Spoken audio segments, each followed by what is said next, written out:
मृत्यु लोक में जन्म लेने के बाद 4 कार्य जरूर करिए, जरूर करिए। परमार्थ करिए, प्रकृति का ऋण चुकाइए, एक बेटी का, एक कन्या का कन्यादान जरूर करिए, भले अपने घर की हो चाहे पराये के घर की हो, जरूर करिए। और किसी देवालय शिवालय में अगर गए हो तो सेवा करो। दुनिया में सेवा का सबसे बड़ा क्रम है। सेवा से बढ़कर दुनिया में कुछ भी नहीं। अभी भिलाई की कथा में एक बात कही थी, आप लोगों के स्मरण में होगा कि हनुमान जी के मंदिर में राम जी का होना जरूरी नहीं है। सुना था कथा? हनुमान जी के मंदिर में राम जी का होना जरूरी नहीं है। भिलाई की कथा में कहा था, पर राम जी के मंदिर में हनुमान का होना जरूरी है, क्योंकि उन्होंने सेवा करी है और सेवा के क्रम को उन्होंने बढ़ाया। जब सेवा के क्रम को बढ़ाया तो वो सेवा जिसने करी है वो जगत में पुजाना भी तो चाहिए।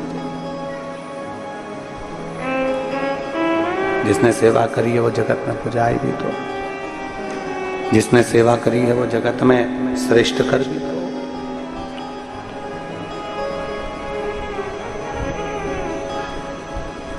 जितने भाव से कर सकते हो, जितने। आवाज सेट करिए, पूरी आवाज सेट नहीं हो रही है।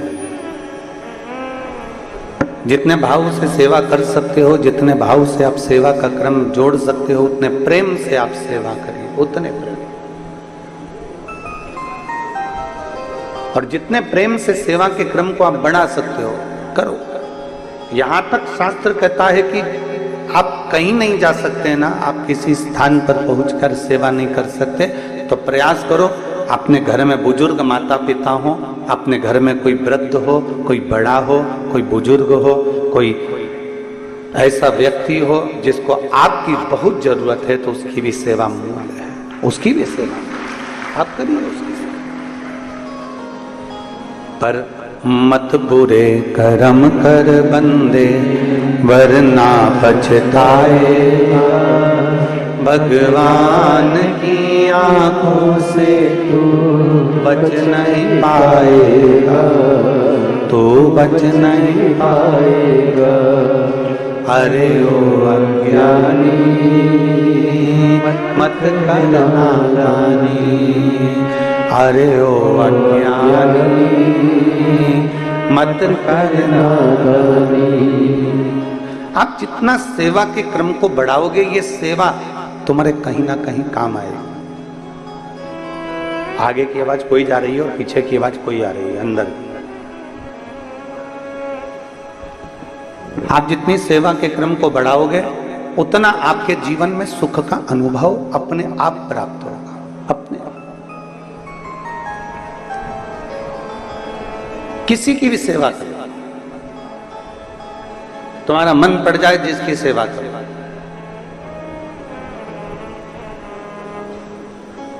और याद रखना, सेवा करने के बाद में भूल जाना, बार बार जताना नहीं। सेवा करने के बाद हमें बार बार जताना नहीं है कि हमने तुम्हारी इतनी सेवा करी तो तुमने क्या फल दिया।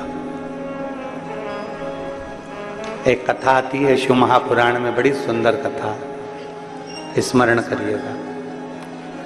आज हरियाली अमावस्या है, ऑनलाइन आप सब शिव महापुराण की कथा श्रवण कर रहे हैं, तो दिल से सुनिए। माता पार्वती जी बैठकर तप साधना कर रही हैं।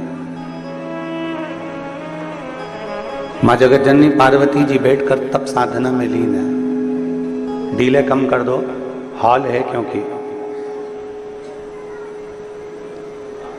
माता पार्वती जी तप साधना में लीन है, अपनी तप साधना कर रही है और लगी अपनी तप साधना में, भगवान शंकर को राजी करने के लिए लगी पंचाक्षर मंत्र का जाप करने के लिए। नमः शिवाय, ओम नमः शिवाय, नमः शिवाय, ओम नमः शिवाय, नमः शिवाय, ओम नमः शिवाय, नमः शिवाय, ओम नमः शिवाय। अपनी तप साधना में लीन है मां, अपनी तप साधना में लीन, किसी से मतलब नहीं उनको, और अपनी भक्ति में डूबी हुई। अब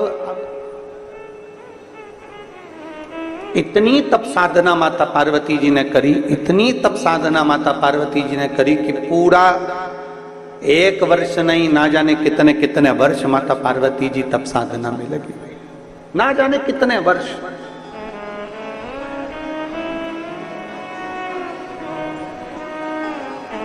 और ना जाने कितने वर्षों तक माता ने जब तप साधना करी, बहुत वर्षों तक तप साधना में जब माता पार्वती जी डूबी रही, डूबी रही, डूबी रही। श्रावण का महीना आ गया, पार्वती जी के स्मरण में, क्योंकि जो नेत्र बंद करके बैठा है, भगवान के विरल भक्ति में डूबा हुआ है, भगवान के भजन में डूबा हुआ है, भगवान के स्मरण में डूबा हुआ है, उसको ध्यान नहीं रहता कि कब सावन आ गया, कब भादो आ गया, कब कुंवार आ गया, कब कार्तिक आ गया, कब कौन सा महीना आ गया, उसके ध्यान में नहीं आता। घड़ी कौन देखता है? सत्संग में बैठे हो, कथा में बैठे हो, पूजन में बैठे हो, भजन में बैठे हो और कीर्तन में बैठे हो और घड़ी देख रहे हो, तो समझ लो कि तुम्हारा मन कथा में नहीं लगा, तुम्हारा मन सत्संग में नहीं लगा, तुम्हारा मन भगवत भजन में नहीं लगा, तुम्हारा मन भगवान के कीर्तन में नहीं लगा।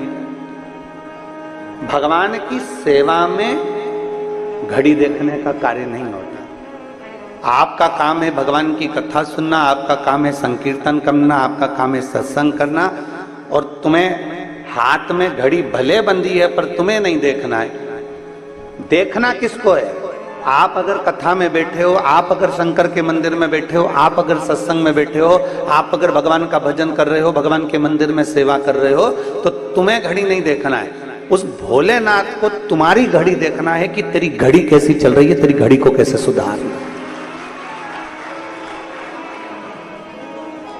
कैसे तुझे सुधारना है, कैसे तुझे श्रेष्ठ किया जा सकता है, कैसे तुझे ठीक किया जा सकता है, कैसे तुझे श्रेष्ठता दी सकते हैं, वो घड़ी उसको देखना, तुम्हें नहीं देखना।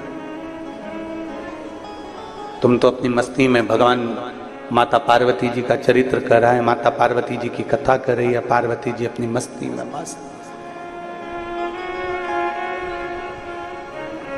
और कहते हैं ना,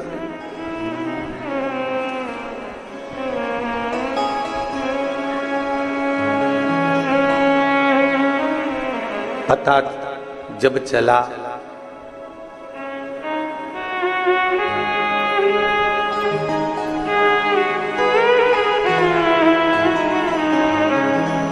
पता जब चला मेरी हस्ती का मुझको, पता जब चला मेरी हस्ती का मुझको, सिवा मेरे अपने यहाँ कुछ नहीं, सिवा मेरे अपने यहाँ कुछ नहीं। मुझे मेरी मस्ती कहाँ लेके आई, मुझे मेरी मस्ती कहाँ लेके आई, कहाँ लेके आई, यहाँ लेके आई, कहाँ लेके आई, यहाँ लेके आई। मुझे मेरी मस्ती कहाँ लेके आई, मुझे मेरी मस्ती कहाँ लेके आई। सभी में केवल तेरा ही एक आसरा, तेरी ही एक स्वरूप, सब में तू समाया, कोई दूसरा दिखा ही नहीं।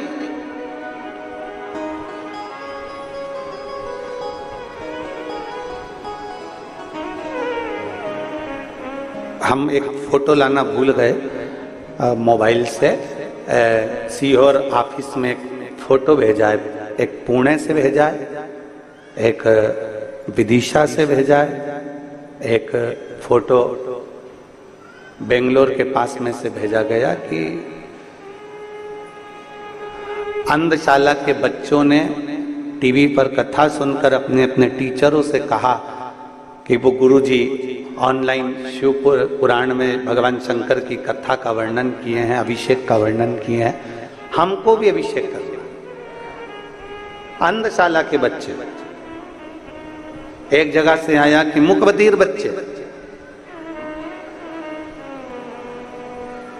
हमको भी अभिषेक करना। और वो टीचरों को मैं धन्यवाद देता हूं जिन्होंने अपने बच्चों के कहने पर शिवरात्रि के दिन ऑनलाइन सारे बच्चों को बिठाकर अंधशाला के उनको भी भगवान शंकर का अभिषेक करवाया। साधुता है।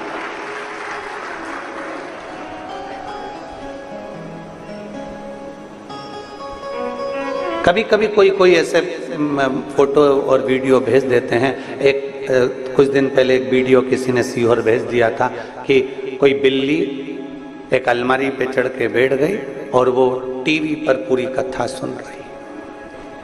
शायद आप लोगों ने वो वीडियो अगर आया होगा तो आप लोगों ने देखा, पूरी कथा सुन रही। और आस्था वालों के पास में अगर वो वीडियो है ना तुम्हारे मोबाइल में, तो ऑनलाइन अगर चल रही है तो उन पर जरूर दिखाना है आपके पास में। जरा उसको ऑनलाइन वालों को भी आस्था चैनल पे भी जरा दिखावे करो। वो अंधशाला वाला तो हम आज लाए नहीं फोटो सीहोर से जो आया, पर वो बिल्ली भी शिव महापुराण की कथा श्रवण कर रही है।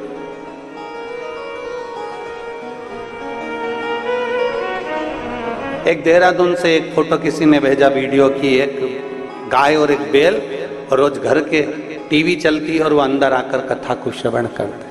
और ये गाय बैल का केवल एक जगह चरित्र नहीं, आपके यहाँ भी कभी कभी ऐसा योग बन जाता है कि कोई जीव आकर कथा में रम जाता है। अब कोई पूछे कि ये क्या है, क्या पड़ा अंधशाला के बच्चों को, क्या पड़ा मुकबधिर बच्चों को, क्या पड़ा उस बिल्ली को, क्या पड़ा उस जीव को? तो शिव पुराण कहती है जो शंकर का है उसका नाम पशुपति नाथ है, उसके लिए सब स्वीकार है, कोई उसके विहीन नहीं, सब उसके, सब उसके।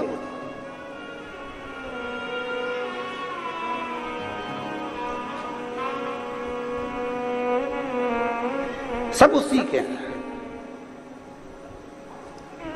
रुद्राष्टाध्यायी में आता है पृथ्वी, आकाश, वायु, सब हर जगह पर शिव समाया, प्रत्येक जगह पर।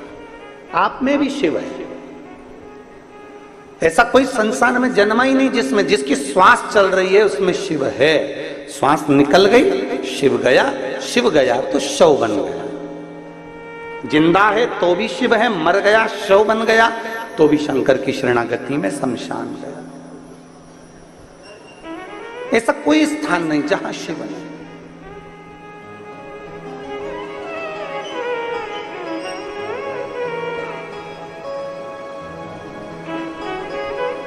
पता जब चला मेरी हस्ती का मुझको, पता जब चला मेरी हस्ती का मुझको, सिवा मेरे अपने यहाँ कुछ नहीं, सिवा मेरे अपने यहाँ कुछ नहीं। मुझे मेरी मस्ती कहाँ लेके आई, कहाँ लेके आई, यहाँ लेके आई, कहाँ लेके आई, यहाँ लेके आई। मुझे मेरी मस्ती कहाँ लेके आई, मुझे मेरी मस्ती कहाँ लेके आई। कहीं आपके भीतर ये इतने सारे शिव भक्त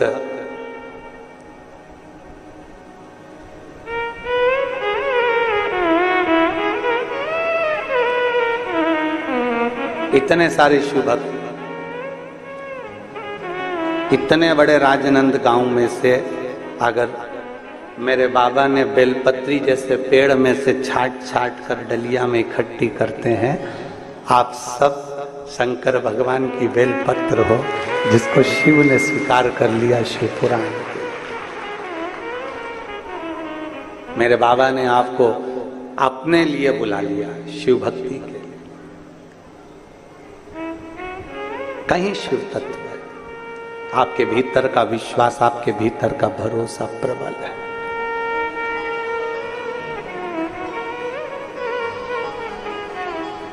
और आप ये आस लगा कर बैठना, आस किसी दूसरे से नहीं, संसार वालों से आस लगाओगे तो टूटेगी, पर मेरे भोलेनाथ से आस लगाओगे तो कभी नहीं टूटने वाली, वो झोली भर कर ही भेजेगी। आप ये आस लगा कर बैठो कि मेरा शिव तुम्हें खाली नहीं भेजने वाला, मेरा शंकर तुम्हें खाली नहीं रखने वाला। एक विश्वास के साथ तुमने उसको भजा, एक भरोसे के साथ तुमने शंकर को भजा है तो खाली नहीं रहेगा। पार्वती मैया तप साधना में लीन थी, उनको शुद्ध नहीं है कि कब सावन निकल रहा है, कब श्रावण का क्रम चल रहा है, उनकी शुद्धता में है ही नहीं। घड़ी वहां देखी जाए जहां समय ना कटे। दो व्यक्ति हैं, एक नौकरी करने वाला और एक दुकान करने वाला। नौकरी करने वाला व्यक्ति 5 बजे उसकी ड्यूटी खत्म होने वाली है, या सुबह 8 बजे ड्यूटी खत्म होने वाली है, या सुबह 10 बजे ड्यूटी खत्म होने वाली है, उसके 1 घंटे पहले वो घड़ी देखना चालू कर देता है, बैग समेटना चालू कर देता है, काम समेटना चालू कर देता है। और दुकान वाला व्यक्ति जो व्यापार कर रहा है, जो व्यापार में लगा हुआ है, वो काम नहीं समेटता। अगर 4 ग्राहक ज्यादा आ गए तो उनको भी सामान दे देता है, और आ गया और सामान दे देता है, और आ गया और सामान दे देता है। फिर आराम से 10 भी बज गई ना, क्योंकि अपना काम है, अपने को करना है। नौकर कह रहे हैं सेठ जी 9 बज रहा है, सेठ जी बोले चुप रहे, तेरे को जाना चले जा। पर दरवाजे पर अगर कोई ग्राहक आया है तो मैं उसको खाली नहीं जाने दूंगा, वो आया है तो मुझे काम करना पड़ेगा। नौकर चले गया, सेठ जी लगे रहे लगे रहे लगे रहे। क्यों? क्योंकि वो दुकान सेठ जी की है, वो दुकान उसकी है, इसलिए उसमें वो ज्यादा समय भी दे देता है तो उसको भान नहीं होता। 10 बजे भी अगर घर गया तो भी चैन की नींद सोता है कि कम से कम मैंने आज व्यापार अच्छा करा। एक नौकरी वाला घड़ी बार बार देख रहा है, और एक दुकान वाला अपनी दुकान है तो घड़ी नहीं देख रहा। दोनों में अंतर है। एक व्यक्ति भगवान के मंदिर में जाता है, 25 बार घड़ी देखता है, मुझे जाना है, अब भी जाना है, जल्दी करना है, ऐसा करना है, वैसा करना है। और एक जो भगवान को अपना मान लेता है, पूर्ण विश्वास के साथ अपना मान लेता है कि मेरा शंकर है, 2-5 मिनट ऊपर भी हो जाएगा तो मेरा शिव स्वीकार कर लेगा, मेरा अपना है।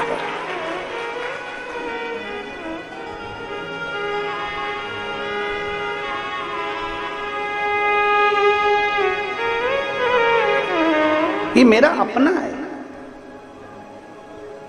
थोड़ा समय ज्यादा भी लग गया तो ये मेरा अपना है, इसको कैसे छोड़, कैसे? कहीं शिव आपको अपना लगे, कहीं भगवान शंकर आपको अपना लगे तो स्वीकृत हो।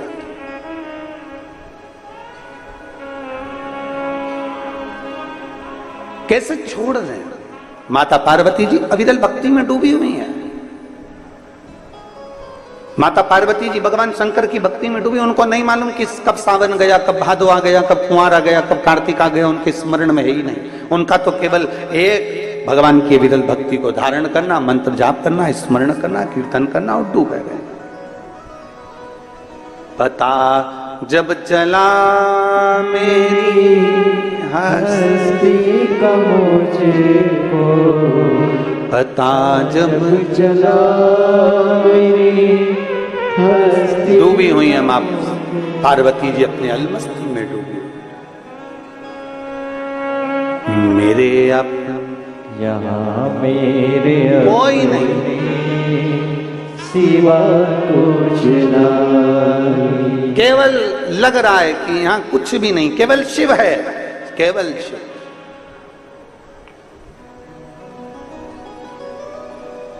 उसके सिवा कुछ भी नहीं। एक माने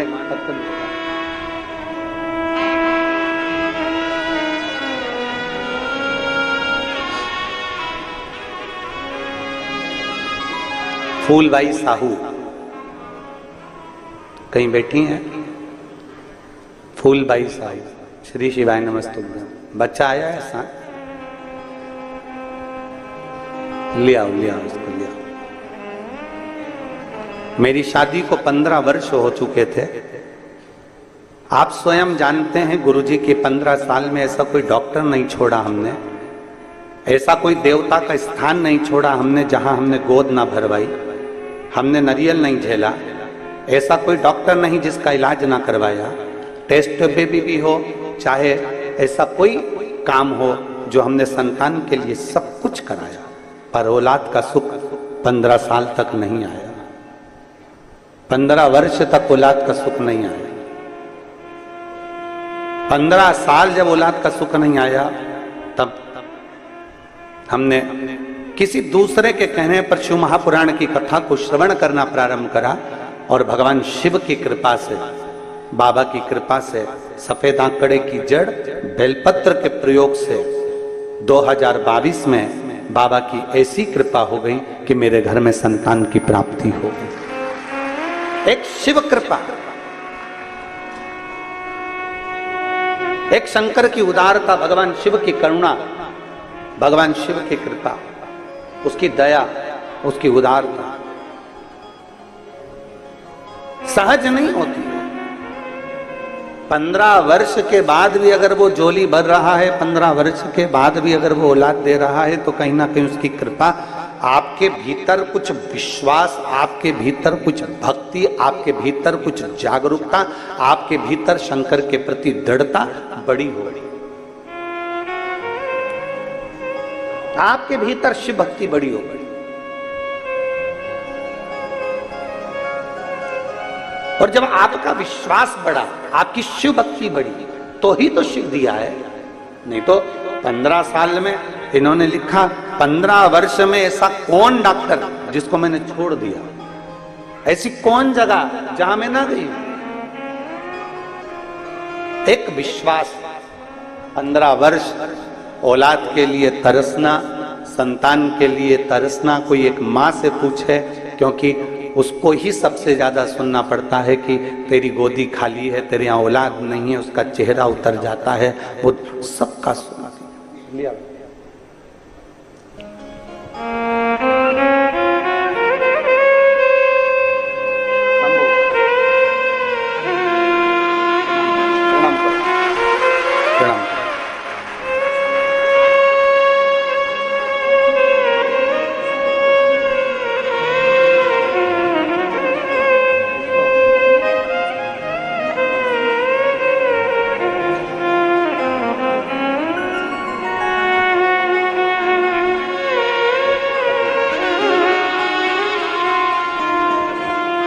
पंद्रह वर्ष के बाद बाबा ने दिया है। एक बार जोरदार ताली बजाकर साधु था। एक भरोसा आपका होना चाहिए, एक विश्वास आपका होना चाहिए, एक दृढ़ता आपकी होना चाहिए।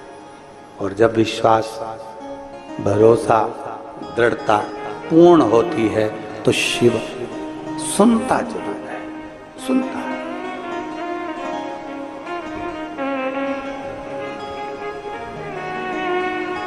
पार्वती मैया लगी तब साधना में लीन।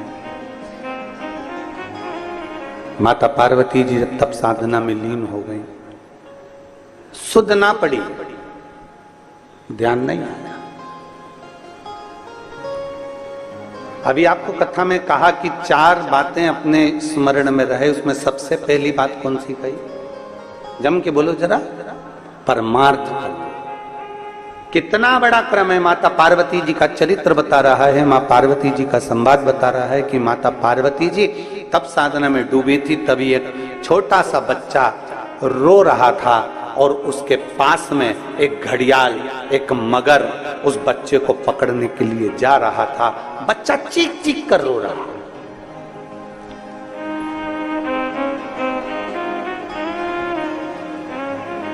बच्चा चीख चीख कर रो रहा है और पार्वती जी का ध्यान में, पार्वती जी बैठी, हम नेत्र बंद कर साधना में तप में डूबी हुई, और एक बच्चे को एक मगर, एक घड़ियाल पकड़ रहा।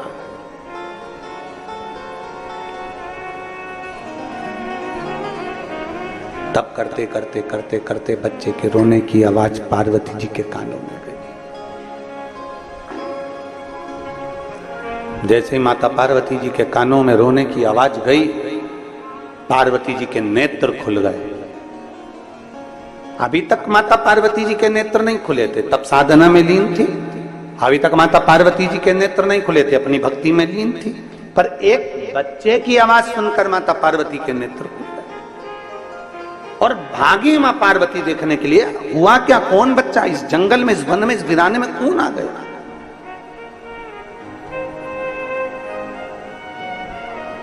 इस वीराने में कौन ऐसा बच्चा आ गया? इस वीराने में कौन पहुंच गया? जरा जाकर देखूं तो सही। पार्वती मैया ने जाकर देखा तो एक घड़ियाल, एक मगर आ रहा था बच्चे को खाने के लिए। थोड़ी सी ही दूरी बची थी मगर की और बच्चे की। बच्चा रो रहा था, मगर नजदीक में आ रहा था। पार्वती जी ने उसी समय पर पहुंचकर मगर को रोकने के लिए आवाज लगाई, सावधान, रुक, कौन है तू? कहां जा रहा है? इस बच्चे को क्यों खाने जा रहा है? मगर कहता है, चौथे पहर में जो भी मेरा भोजन मिलेगा मुझे खाना है। ये मेरे पास में देवता की तरफ से लिखा कर लाया। चौथे पहर में जो भोजन मिलेगा वो मुझे खाना है। पार्वती जी ने कहा, मैं इस बच्चे को तुझे नहीं खाने दूंगी, क्योंकि इस बच्चे की आवाज मेरे कानों में पड़ गई, इस बच्चे की आवाज मेरे कानों में आई है। मैं इस बच्चे को तुझे खाने नहीं दूंगी, मैं इस बच्चे को तुझे निगलने नहीं दूंगी। नहीं, इस बच्चे को तो मैं खाऊंगा, क्योंकि चौथे पहर में मुझे भूख लगी है, चौथे पहर में मुझे भोजन मिला है, और चौथे पहर में जो मुझे भोजन मिलेगा मैं उसको खाऊंगा। मगर आगे बढ़ा। पार्वती जी उसको रोकने के लिए बीच नदी के अंदर पानी में उतर गई, और पानी में उतरते से ही घड़ियाल ने, मगर ने कहा, मुझे भूख लगी है, मुझे खाने दो। पार्वती जी कहती हैं, तू इसको छोड़ दे, तू जो मांगे मैं तुझको देने को तैयार हूं।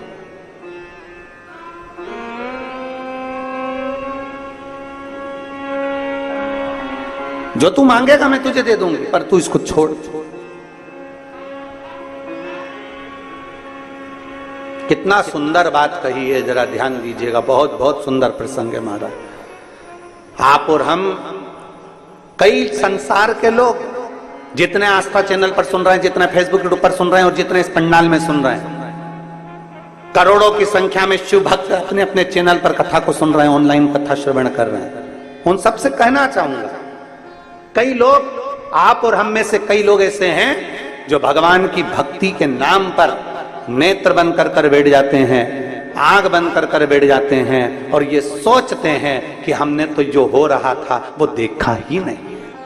शिव महापुराण की कथा कहती है, अगर तुम भजन कर रहे हो, तुम घर में सेवा कर रहे हो, तुम आराधना कर रहे हो, तुम पूजन कर रहे हो, तुम शंकर जी से लाड लड़ा रहे हो, तुम भगवान शंकर को जल चढ़ा रहे हो, तुम शिव की स्तुति कर रहे हो, और मालूम पड़े किसी व्यक्ति पर, उसी स्थान पर जहां तुम पूजन कर रहे हो, जहां तुम आराधना कर रहे हो, उस स्थान पर किसी व्यक्ति पर अगर कोई कष्ट दे रहा है, तो प्रथम फर्ज तुम्हारा बनता है कि पूजन से पहले परमार्थ का कार्य करना है। भैया थोड़ा रुकिए, भैया थोड़ा सावधान होइए, ए उसके पांव में चोट लग गई, भैया उसको हाथ में लग गई, भैया उसको ऐसा हो गया। पहले जल संत तुकाराम जी महाराज का चरित्र कहता है, संत नामदेव जी महाराज का चरित्र कहता है, प्रयागराज से जल भरकर रामेश्वर को कावड़ चढ़ाने के लिए गए थे संत।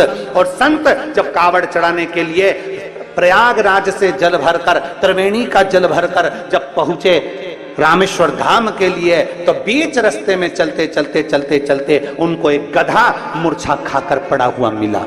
गधा जमीन पर पड़ा हुआ मिला। तो संतों ने विचार करा, बाकी के संत भी साथ थे, कोई ने अपनी कावड़ का जल उस गधे को ना दिया, पर संतों ने, तुकाराम जी ने, नामदेव जी ने अपनी कावड़ का जल लिया और उस जल को गधे को पिला दिया। गधा उठकर बैठ गया। सारे संत कहने लगे, इतना दूर प्रयाग से जल भरकर चले थे, केवल थोड़ी ही दूर पर रामेश्वरम बचा था, कुछ दूर पर रामेश्वरम बचा था, और तुमने तुम्हारा जल गधे को दे दिया। संत तुकाराम नामदेव जी कहते हैं, जल जिसके लिए लेकर चले थे वो जल उसने यहीं स्वीकार कर लिया, उसमें क्या दिक्कत है? क्या दिक्कत है? तुझ में रब दिखता है यारा में क्या करो।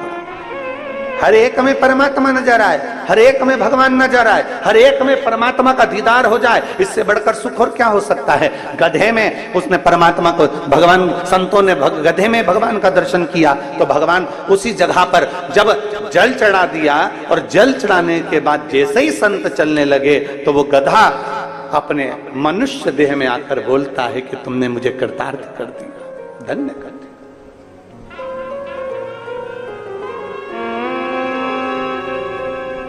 बहुत दूर से जल भर कर लेकर आ रहे हो,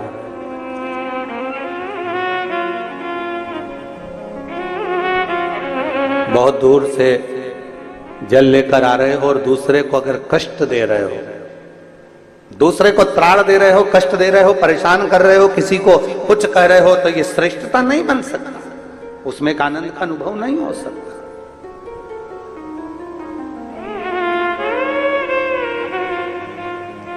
श्रेष्ठता तब है जब हम किसी को कष्ट ना दें। सर्वे भवन्तु सुखिनः, सब सुखी रहें, सब आनंद में रहें। ये दुनिया का सबसे बड़ा सुख है। हम बैठे मंदिर में, हम बैठे भगवान शंकर के मंदिर में जल चढ़ा रहे हैं, पूजन कर रहे हैं, अभिषेक कर रहे हैं, अर्चना कर रहे हैं, और नेत्र बनकर बैठे हुए हैं, और भगवान की विरल भक्ति में बैठे हुए हैं, भगवान के भजन में बैठे हुए हैं। एक तरफ तो भगवान का भजन हो रहा है, दूसरी तरफ मालूम पड़े कि जीवन में कष्ट का अनुभव हो रहा है, क्या मतलब? एक बहुत सुंदर संवाद आता है। एक पुजारी जी थे, वो पुजारी जी भगवान के मंदिर में पूजन करते थे, और पूजन करते थे, बड़े दुखी बड़े थे, बहुत दुख था उनके जीवन में, ना काम ना धंधा, बच्चे भूखे रहते, पत्नी भी परेशान रहती, पूरा परिवार परेशान रहता। पुजारी जी भगवान शंकर के मंदिर में पूजन करते, अब बड़े दुखी, बड़े दुखी।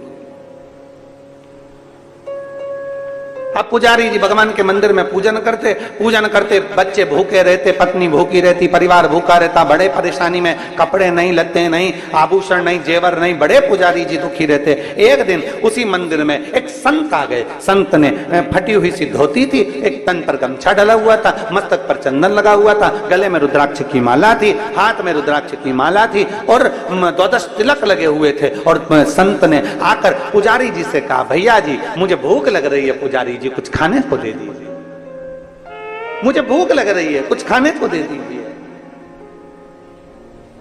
पुजारी जी ने कहा, बताओ कहां कहां के भिखारी आ जाते हैं, मांगने के लिए पूरा गांव पड़ा हुआ है, मांगने के लिए पूरा क्षेत्र पड़ा हुआ है, मंदिर में भी मांगने आ जाते हैं। पुजारी जी ने कहा, चल भाग यहां से, धक्का दे दिया पुजारी जी ने।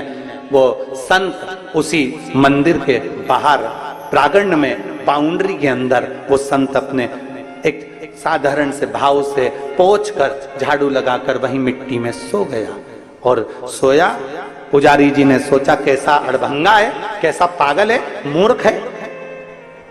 और पुजारी जी ने फिर भगवान से कहना चालू करा, वाह रे भगवान वाह, तेरा भक्त दिन भर भूखा रहता है, मेरे बच्चे परेशान रहते हैं, मैं तकलीफ में रहता हूं, भगवान तू तो है भी कि नहीं है संसार में, तू है कि नहीं है संसार में। पुजारी जी दिन रात भगवान को कोसा करते, और संत उसी बाउंड्री के अंदर पड़े रहते। संत का नियम था, जैसे ही संध्या होती, रात होने से पहले संत भगवान का भजन करने बैठ जाता, और जैसे ही सुबह होती वैसे ही तान के खूब बढ़िया सोता, दिन भर सोता, रात भर भजन करता।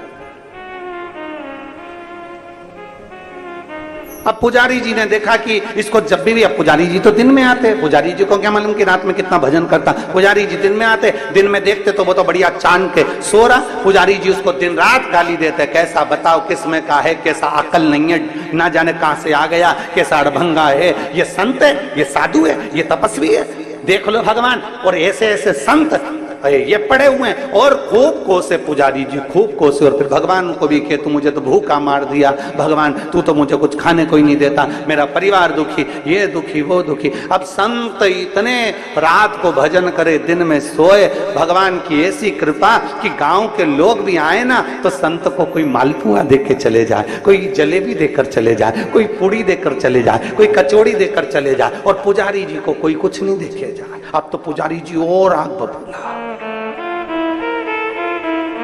पुजारी जी और आग बबूला। पुजारी जी ने कहा बताओ, हम तो मंदिर में पूजन कर रहे हैं भगवान, और सारी दुनिया का ठाट तो ये संत को मिल रहा, दिन भर सोता, रात भर न जाने क्या करता, और खाने को भी अच्छा अच्छा मिलता, और हम तुम्हारी पूजन करते और हमको कुछ नहीं मिलता। और थोड़े दिन निकले, बाबा भोलेनाथ जी को कहते कहते समय हो गया, तब भगवान शंकर ने एक पंडित का रूप लिया। पंडित का रूप लगकर भगवान भोलेनाथ तुरंत उस पुजारी जी के पास गए और पुजारी जी से कहा, पुजारी जी बहुत भूख लग रही है। इतनी देर में जैसे पंडित जी बोले भूख लग रही है, पुजारी जी बोले एक और भिखारी आ गया, एक और भिखारी आ गया मांगने के लिए। गांव पड़ा, नगर पड़ा, और मांगने के लिए मेरे पास आते, भागे यहां से, क्या दूं तुझको। इतने में पंडित जी बोले, पुजारी जी मुझे एक प्रश्न करना है, आप मुझे उत्तर दे देंगे, क्योंकि आप पुजारी हो, भगवान की सेवा करने वाले, मेरे को एक प्रश्न करना है। बोलो क्या प्रश्न करना है। मुझे प्रश्न ये करना है, क्या सुई की नोक के छेद में से ऊंट निकल सकता है। इतने में पुजारी जी बोले, तेरे जैसा मूर्ख ही निकाल सकता है, भगले यहां से, पागल हो गया। सुई के छेद में से क्या ऊंट निकलेगा, निकल यहां से। धक्का दे दिया। पंडित जी आगे गए तो संत लेटे हुए थे, उनके पास जाकर कहा, संत जी आपसे एक प्रश्न करना है जो मैंने पुजारी जी से करा। बोलो क्या प्रश्न है। प्रश्न ये है, क्या सुई की छेद में से ऊंट निकल सकता है। इतने में संत उठकर बोले, अरे क्यों मूर्खों जैसी बात करता है, सुई की छेद में से ऊंट क्या पूरी सृष्टि निकल सकती है अगर महादेव चाहे तो। अगर महादेव चाहें तो एक छेद में से सृष्टि 50 बार निकलेगी और 50 बार इधर 50 बार उधर जा सकती है। अगर महादेव चाहें तो छेद में से भी सृष्टि को निकाल सकते हैं। बस इतने में तो पुजारी जी ने सुना कि संत ने कहा कि एक छेद में से सृष्टि भी निकल सकती है। पंडित जी ने पुजारी जी को बुलाया, देखो इसको विश्वास करते हैं। तुम मंदिर में घंटी तो हिलाते हो, पूजन तो करते हो, पर मंदिर के भगवान के प्रति तुम्हारा विश्वास नहीं है। और ये संत बाहर पड़ा है, उसका विश्वास इतना प्रबल है कि वो जानता है कि छेद में से भी पृथ्वी निकालने का दम महादेव रखते हैं। अगर पृथ्वी को निकालने का दम रखते हैं, पृथ्वी को बार बार निकालने का दम रखते हैं, तो तेरे पेट भरने की जवाबदारी भी महादेव रखते हैं। पर कब? जब तेरा विश्वास प्रबल हो जाए, जब तेरा भरोसा प्रबल हो जाए। संत पड़ गया, उसको मालूम है भोजन देगा महादेव, खिलाएगा महादेव, रखेगा महादेव, और हम ये सोचते हैं कि हम पूजन कर रहे हैं, भगवान का श्रृंगार कर दिया हमने, भगवान का ये कर दिया हमने, भगवान का वो कर दिया हमने, तो इतना करा हमने, तो इतना करा। कई लोग ऐसे होते हैं, हमने तुम्हारी इतनी सेवा करी, तुमने हमको दिया ही क्या, तुमने फिर फल पाया क्या। तुमने विश्वास भरोसा भगवान के प्रति प्रबल रखो। जिस दिन भरोसा प्रबल होगा उस दिन शिव तत्व जरूर प्राप्त होगा, शंकर जरूर। एक पत्र है,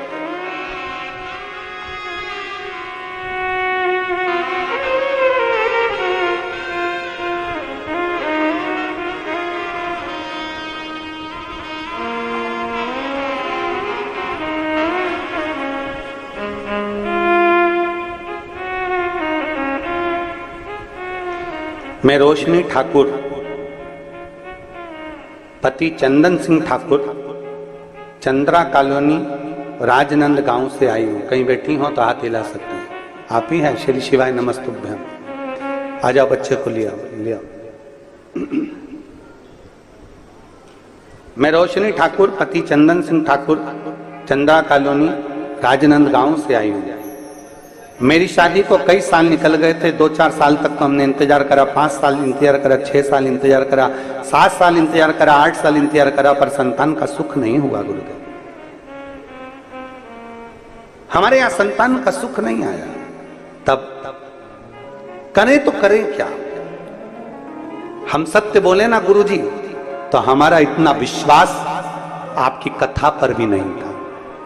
सत्य बोले गुरुजी तो हमारा विश्वास कथा पर भी नहीं था और हमारा विश्वास शिव पर भी नहीं था।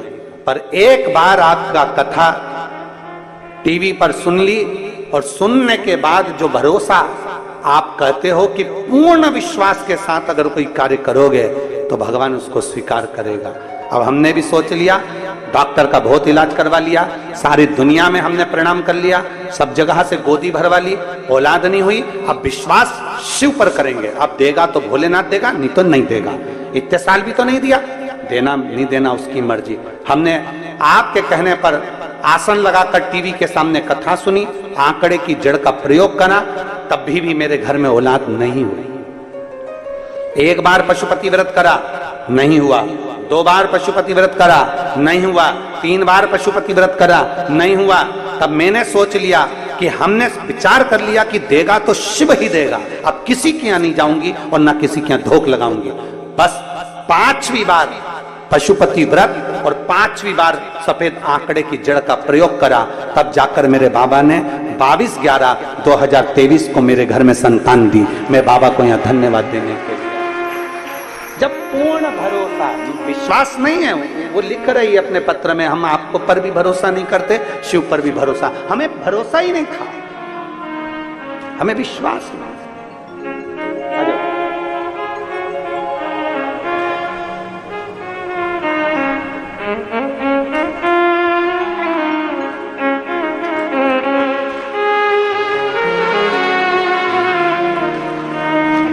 शंभो